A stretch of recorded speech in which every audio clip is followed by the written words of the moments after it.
Hello all, this is Supriya and ఈరోజు ఒక mature function కోసం అనేసి జగ్గంపేట వెళ్తున్నాము. Rajahmundry to Jaggampeta 1.5 hour journey ఉంటుంది. మా మాయ వాళ్ళ అమ్మాయిలది మెచ్యూర్ ఫంక్షన్కి అనేసి వెళ్తున్నాం. అమ్మాయిలు అని ఎందుకన్నానంటే ఇద్దరు అమ్మాయిలకు ఒకేసారి అనేది ఫంక్షన్ చేస్తున్నారు అండ్ ఇద్దరు కోఇన్సిడెన్స్గా ఒకేసారి అయ్యారు మెచ్యూర్ అనేది. అండ్ ఆ రోజు చాలా ఎండ ఉంది. థ్యాంక్ గాడ్ నేను సింపుల్గా రెడీ అయ్యి వెళ్ళాను. అండ్ అక్కడ నుంచి వచ్చేటప్పటికి ఈవినింగ్ 5 అయిపోయింది. అండ్ అక్కడ నుంచి వచ్చాక కొంచెం రెస్ట్ తీసుకొని తర్వాత మా ఏరియాలో ఉన్న దుర్గమ్మ తల్లి సంబరం అదే రోజు. అండ్ ఆ సంబరం అనేది మేము చిన్నప్పటి నుంచి చూస్తున్నాము. నాకు మా చెల్లికి అయితే ఫేవరెట్.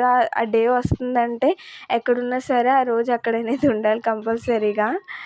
అండ్ అండ్ మేమైతే సంబరం అంటాం మా దగ్గర. అండ్ మీరేమంటారో కూడా కామెంట్ చేయండి. అండ్ ఈ వీడియో మీకు ఎలా అనిపించింది? మీకు కానీ నచ్చినట్టయితే లైక్ చేయండి, షేర్ చేయండి, కామెంట్ చేయండి.